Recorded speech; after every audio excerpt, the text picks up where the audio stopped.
যে শাসক দল যে দুর্নীতি করেছে তার প্রতিবাদে মানুষ আজকে নওশাদ সিদ্দিকীর পাশে এসেছে। তো ফলে ওরা আজকের বলছে যে উন্নয়নের গণজোয়ার হয়েছে। কি উন্নয়ন হয়েছে?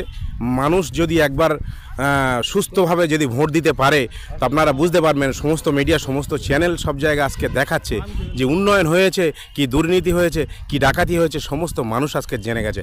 ফলে মানুষ যদি সুস্থভাবে ভোট দিতে পারে তো আপনারা বুঝতে পারবেন। এই লোকসভা ভোট, এর পরেই বিধানসভা ভোট রয়েছে। 14 তলাতে মমতাকে একদম তুলে নিয়ে বঙ্গোপসাগরে ফেলে দেবে। এটা আপনারা মিডিয়ার মাধ্যমেই দেখাবেন। জনগণ যদি একবার সুস্থভাবে ভোট দিতে পেরেছে। দেখুন, একটা কথা বলি, মানে এত সুন্দর উন্নয়ন করেছে, এত সুন্দর জনগণ ওনাদেরকে ভালোবাসে, সেই ভয়ে মানে ভয় দেখানোর চেষ্টা হচ্ছে। ফলে মানুষ যে আজকে রাস্তায় নেমে গেছে, ভয় পাওয়ার কোনো কারণ নেই। সমস্ত মানুষ বুক চিতিয়ে ভাইজানের যে এই যে সততা, এই সততার সঙ্গে দাঁড়িয়ে আজকে সমস্ত জায়গায় লড়াই করবে। লড়াই তো করবে জনগণ। একটা মানে আইনের রাস্তায় সরকার 5 বছর থাকবে। জনগণ যদি মনে করে 5 বছর পরেই তাকে আবার প্রত্যাখ্যান করে ছেড়ে দেবে। ফলে ওরা যে আজকের ভাবছে যে ওদের সরকার বলে কিছু আছে, জনগণের সরকার। জনগণ যেদিকে মনে করবে সেই দিকেই সরকারটাকে পাঠিয়ে দেবে। নিশ্চয়ই এর আগে আপনারা দেখেছেন 34 বছরের বামফ্রন্ট সরকার ছিল। মানুষ মনে করেছে এই সরকারকে বদল করতে হবে। মানুষের জনগণের মাধ্যম দিয়ে সেই সরকারকে বদল করেছে। আবার মানুষ ভাবছে যে নূতন রাস্তা আমরা দেখতে চাচ্ছি। ওদের এত সুন্দর উন্নয়ন হয়েছে, ফলে উন্নয়নের মানে গণজোয়ার বয়ে গেছে। ফলে সেই দিকে তাকিয়ে ওরা মানুষের উপর অত্যাচার নামিয়ে দিয়েছে। এত ভালো উন্নয়ন হয়েছে, দেখবেন সমস্ত জায়গায় তিহার জেলে রয়েছে, কেউ সেন্টার জেলে, কেউ তিহার জেলে। এই সমস্ত সমাবেশে তারা দেখুন, একটা কথা বলি, ভাইজান আগেই বলে দিয়েছে যদি আমার দল অনুমতি দেয় তো আমি ওইখানে দাঁড়াবো। তো ওনার ইচ্ছা আছে এখানে দাঁড়ানোর জন্য, অভিষেক বন্দ্যোপাধ্যায়ের এগনেস্টে দাঁড়াবে। তো ফলে এই দাঁড়ানো এখন দাঁড়ায়নি, সিলেক্টেড হয়নি। এর মধ্যে দিদি ভাইপো ভয় পেয়ে গেছে যে আজকে নেতাজি স্টেডিয়ামে আমাদের সভা করতে দেয়নি। মনে হয় ওটা ওনার কেনা সম্পত্তি হয়ে গেছে। আজকে যে জনগণের ভোট নিয়ে আজকের উনি যে 14 তলায় উঠেছে, এইটা হয়তো ওনার জানা নেই। এই জনগণ মনে করলে ওই 14 তলায় থেকে সোজা একদম কালীঘাটের টালি ঘরে পাঠিয়ে দেবে। এটা আপনারা দেখেন। কিছু কিছু পুলিশ আছে দেখবেন চাটুকারিতা করছে, আমাদেরকে আইনের রাস্তা থেকে অন্যদিকে রাখার চেষ্টা করছে। যদি ভালো জায়গায় সমাবেশ করতে দেওয়া হয়, মানুষের সেই ঢল নামা দেখে ওরা ভয় পেয়ে যাবে। ওই জন্য আমাদেরকে সেইভাবে মানে পাস দেওয়া হচ্ছে না, এমন জায়গায় দেওয়া হচ্ছে। দেখেছেন নিশ্চয়ই নেতাজি স্টেডিয়ামে আমাদেরকে পাস দেয়নি। ভাইজানের যে সমাবেশ, সেই সমাবেশে সমস্ত জনগণ মনের কাছে আবেগ ধরে রাখতে পারবে না, সেদিক দেখে উনি গুটি কয়েক মানুষ নিয়ে আইনের প্রতি সবসময় ওনার ভরসা আছে, সেই ভরসার দিক দিয়ে উনি ওনার মতো করে মানে নেতাজি স্টেডিয়ামে সভা করেছেন। এবং ওনার নেতৃত্বে সমস্ত অঞ্চলে অঞ্চলে, সমস্ত বুধে বুধে মানে প্রতিষ্ঠা দিবসে পতাকা উত্তোলন হয়েছে। এবং আপনারা দেখেছেন ভাঙড়ে মিনি ব্রিগেড, কি ব্রিগেডের থেকেও বেশি লোক হয়েছে, সেটা আপনাদের মাধ্যমে সমস্ত জনগণ দেখেছে। নওশাদ সিদ্দিকী যেখান থেকে এখানে দাঁড়ানোর ইচ্ছা প্রকাশ করেছে, তারপর থেকে আমরা দেখছি যে বিভিন্ন জায়গায় আইএসএফ কর্মীদের দোকান বলো ভাঙচুর। আগামীকাল শেখ শাহজাহানকে তলব করা আছে। দেখুন, একটা কথা বলি, এইরকম শেখ শাহজাহান, এইরকম শেখ মানে শওকত মোল্লা, এইরকম আরাবুল, এদের প্রয়োজন আছে মমতা বন্দ্যোপাধ্যায়কে, অভিষেক বন্দ্যোপাধ্যায়কে। কেন এরা না থাকলে এই টিএমসি দলটাকে আর টিকিয়ে রাখা যাবে না। এদের চাটুকারিতার উপরে দিয়ে মানুষের যে একটা ভয়, আপনারা দেখেছেন পেপারের মাধ্যম দিয়ে এবং সমস্ত মিডিয়া দেখেছেন যে 150 বিঘেরও একাধিক সম্পত্তি মানে আদিবাসী দলিত সমস্ত মানুষের সম্পত্তি তারা মানে আত্মসাৎ করে রেখেছে। সেইগুলো আজকের মানুষ মানে একাধিকভাবে আপনাদের মিডিয়ার সামনে আসছে যে মানুষ ভয় পাচ্ছিল।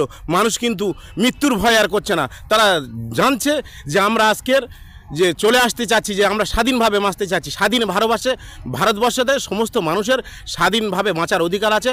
ওরা টিএমসি দলটাকে মানুষের অধিকারকে বঞ্চিত করছে। আমরা এই ডায়মন্ড হারবার পুরো স্টেশন এবং বিভিন্ন জায়গা ঘুরে নওশাদ না অভিষেক এই বিষয়ে যখন জানতে চাই, বিভিন্ন লোক তারা ভয়তে আতঙ্ক হয়ে কিছু বলছে না।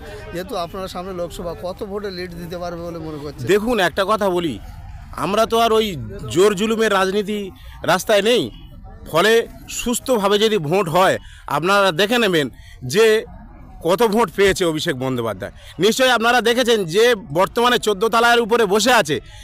কোথায় থেকে হেরে, কোথায় থেকে কার মানে নিয়ে সেখানে ওখানে হেরে গেছে। আজকে 14 তলায় বসে আছে হার এমএলএ সাহেব আজকের জনগণের মাথার মুকুট হয়ে গেছে। মানুষকে বোঝানো হচ্ছে যে আমাদের মানে দিদির অনুপ্রেরণায় এত কিছু যে হয়েছে, ভাইপোরা ছোট ছোট ভাইপোরা এত কিছু অনুপ্রেরণা দিচ্ছে। কোনো অঞ্চলে দেখবেন যে 16,000 ভোট আছে, সেখানে 24,000 জব কার্ড। কোনো অঞ্চলে দেখবেন যে 10,000 ভোট আছে, সেখানে 15,000 জব কার্ড। অতএব এই সমস্ত জব কার্ডের টাকা সমস্ত কালীঘাটে অন্যান্য হাত দিয়ে চলে যাচ্ছে। সেই সমস্ত যদি বন্ধ হয়, মানুষ যদি স্বতঃস্ফূর্তভাবে ভোট দেয়, আপনারা বুঝতে পারবেন এই সামনে লোকসভা ভোট, তারপরেই বিধানসভা ভোট, আপনারা দেখিয়ে দেবেন জনগণকে যে কোথায় কি হয়েছে, আইএসএফ আছে কি টিএমসি আছে। মানুষকে একবার ভোট দিতে দিন। কোথা থেকে এসছে? আমি কুলতলি আমার বাড়ি, কুলতলি থানা, মেরিগঞ্জ অঞ্চলের, মেরিগঞ্জ ওয়ানে বাড়ি আমার। এখানে কত লোকের জামায়াত হবে? এখানে লক্ষাধিক লোকের আয়োজন হবে। আপনারা 3টে পর্যন্ত আপনারা মিডিয়ার মাধ্যম দিয়ে সমস্ত মানুষকে দেখাতে পারবেন, এটুকুই বলছি।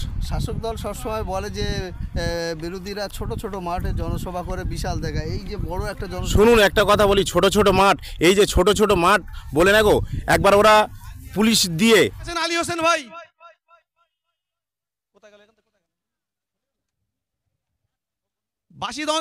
বাসুল্লাঙ্গা অঞ্চলের আরেক দায়িত্বপ্রাপ্ত আমাদের বাসিদ মোল্লা মহাশয়, বাসিদ মোল্লা।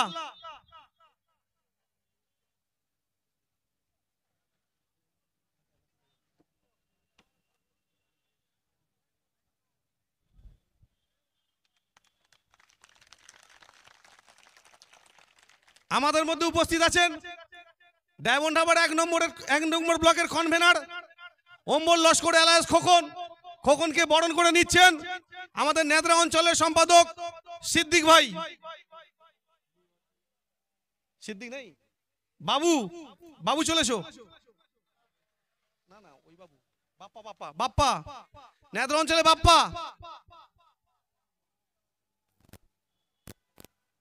কোথায় গেল?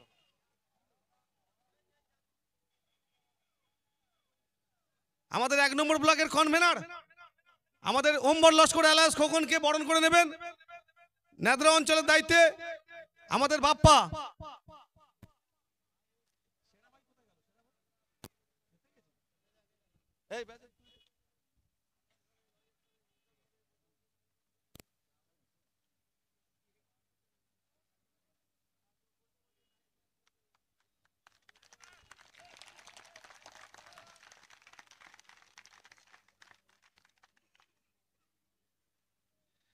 আমাদের মধ্যে উপস্থিত হয়েছেন জেলা কমিটির সদস্য গাফফর আলী, তাকে ব্যাজ এবং উত্তরীয় দিয়ে বরণ করে নেবেন আমাদের নেত্রা অঞ্চলের সভাপতি সেরাজুল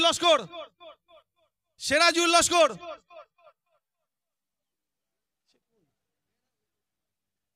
ঠিক আছে, আমাদের হরিণডাঙ্গা অঞ্চলের আমাদের নুরুল হাসান সাহেব, আপনি ব্যাজ এবং উত্তর দিয়ে বরণ করে দেন।